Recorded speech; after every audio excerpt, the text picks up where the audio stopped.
Hello and welcome to our latest unboxing video. I am here with a large box of books, but you can't go wrong with too many books. What else? I'm Eliza still, and I'm just going to go through these, boom, boom, boom, and then we can get them all out on the shelf. So these are all adult books. Some are going to be fiction, some are going to be nonfiction. We might have like a craft book in there. We'll see. Oh, How the Word is Passed. Oops, I'm doing the weird video thing where I'm not standing in the right space. This is by Clint Smith. I actually happened to listen to a very interesting interview with him, and this is a reckoning with the history of slavery across America. Yeah, and in the interview he was very articulate and had some interesting history to add. So we got a twofer. This is The Last Thing He Told Me, and this is a book that is both immensely popular with tons and tons of holds and also getting really good reviews, so it's got the double whammy. I want to read it, I always want to read what's popular, and then also the good reviews. So 60 quick knit blanket squares. Oh, fun. I think this is perfect for someone who doesn't want a long, complicated project. You can make a bunch of different squares and put them together and make a blanket. Lady Sunshine. This has a great cover by Amy Mason Doan. It's blurbed by Ellen Hildebrand. That's a big name. Summer of 1979. She has a Summer of Freedom in California. And then 20 years later, she inherits her father's sprawling estate, where she spent that summer.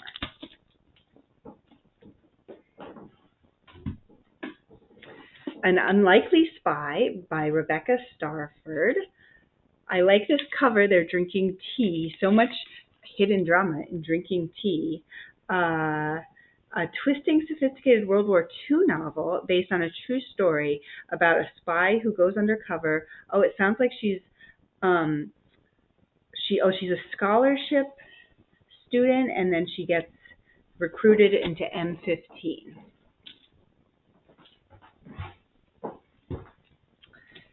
Kennedy's Avenger by Dan Abrams and David Fisher, and this is Assassination, Conspiracy, and the Forgotten Trial of Jack Ruby, who I think is the man who killed Lee Harvey Oswald. So a lot of very interesting history right there. Life After the Fall by Ben Rhodes, Being American in the World We've Made. And it's a little hard to see, I think, in the video maybe, but this is just like a sea of umbrellas. 2017, he was working with Barack Obama, and now he's looking at what's happening with democracy. And it sounds like there's a lot of interviews and investigative journalism. The 100 Years, The 100 Years of Lenni and Margot by Marianne Cronin. An extraordinary friendship and a lifetime of stories. That sounds like maybe a little more, oh my goodness. I was just going to say like less dark, but actually it's kind of a sad premise, but also a sort of beautiful one. It's about a 17-year-old girl and a 83-year-old woman in a terminal ward in Glasgow hospital, and they decide, since their age adds up to 100 and they are friends, that they're going to tell 100 stories about their lives since they're both dying. Ooh, this is sort of like, maybe looks like a little bit of fantasy, creepiness. It's called The Library of the Dead. Why do I keep going? The Library of the Dead, and by T.L. Huchu, who is not an author I'm really that familiar with. Oh, so it says Ropa dropped out of school to become a ghost talker, and now she speaks to Edinburgh's dead. And then the dead begin to whisper that someone's bewitching children, and so she has to figure out what's going on. Zero Fail, The Rise and Fall of the Secret Service with Carol Leonnig. This seems like will be very interesting to people because there's so much history with the Secret Service and even so much that's been in the news recently with the Secret Service, and we really don't necessarily know that much about them. This is a very thick book, so you're going to learn a lot about the Secret Service. Our Woman in Moscow, so sort of like a take on, I guess, Our Man in Havana, by Beatriz Williams, who's a very popular author. Historical fiction, summer of 1948. Oh, a whole family disappears, and they think that maybe they were eliminated by the Soviet intelligence, or did they defect? And then 40 years later, there's an investigation. Oh, so dual timelines and a whole family disappearing for 40 years. That's a big mystery. So that I'm sort of intrigued about what has happened to them. Virginia Hume, Haven Point. Oh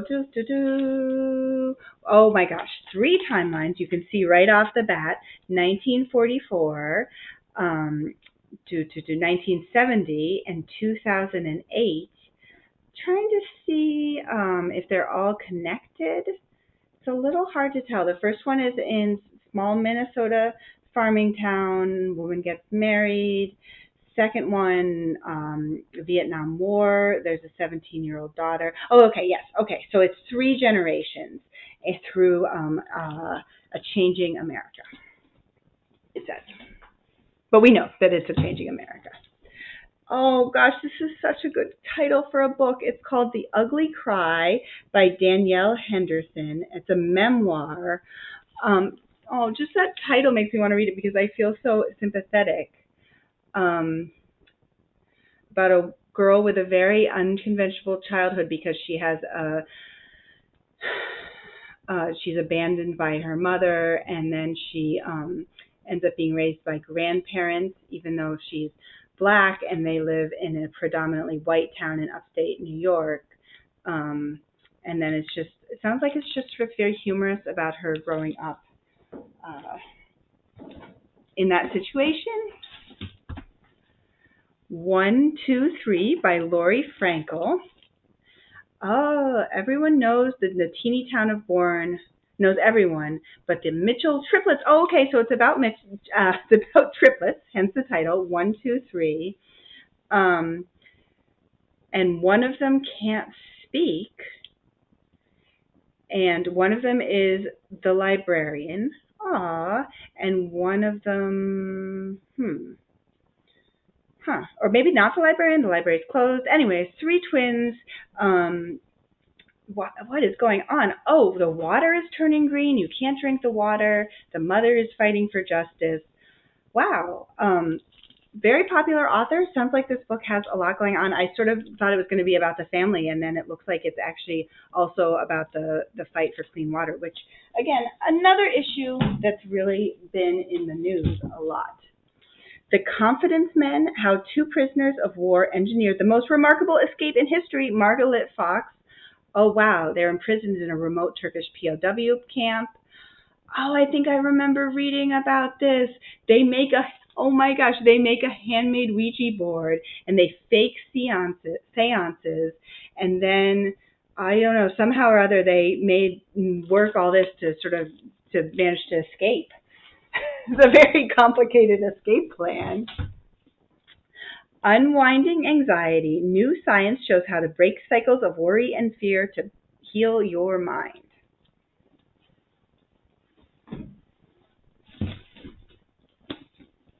Malibu Rising by Taylor Jenkins Reid.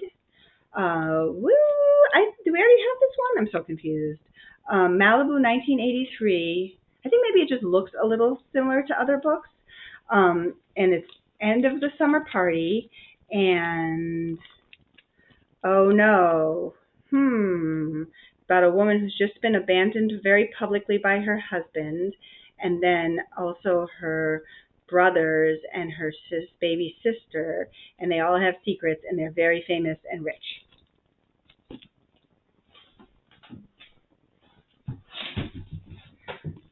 Survive the Night by Riley Sager. I have read at least one of her books, and I just stayed up really late. I survived the night, but I didn't get enough sleep because I had to stay up very late and read the whole thing. I could not stop, and it's definitely that she's that kind of writer. This takes place in the 90s. And says someone is in a car with a man who might be a serial killer. Oh my gosh, so that must be the Survive the Night. Somehow she's gotten a ride with a man. Ooh, that sounds dark. Ellie Griffiths, The Nighthawks. I'm a big fan of this series. It's about Ruth Galloway, who is a archaeologist who helps the police when they find bones that are historical. And she also, in one of the early books in this series, she gets pregnant and then she has a baby. And, you know, as a mother, I just really like how she's like very passionate about her career and also very passionate about her child. And she, of course, works with a very grumpy detective with whom she has a, you know, complicated relationship. He's the father of the baby, so very complicated. This is just a second copy, The Midnight Library by Matt Haig, because this book is very, very popular. I guess we should read it and see why. Another second copy by Kristin, The Four Winds by Kristin Hanna, also just being like super, super popular. And two more books. I'm going to make it through my giant box. I was a little worried I might not make it through, but The Ride of Her Life. This is a crazy premise. It's by Elizabeth Letts. It's the true story of a woman and her horse in their last chance journey across America. And this is such an amazing story. I don't think you could do it now, but in 1954, it's about a woman who was in her 60s and was told that she had a limited time to live because I think she had cancer, and she has no money and no family, and she buys a horse and rides across the entire United States with her horse and her dog. Yeah, I think she has a dog too. Is there a dog in the picture?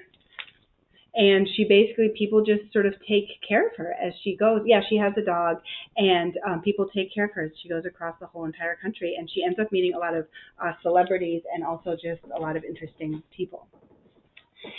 Last one, we knew we couldn't make it through a box this size without at least one James Patterson. Here he is working together with Bill Clinton, and they have I think this is not their first book that they've written together. This one is called The President's Daughter, and it's a thriller. That's it. That was my really gigantic box. I had a little worry, like partway through the video. I was like, maybe this is too big a box.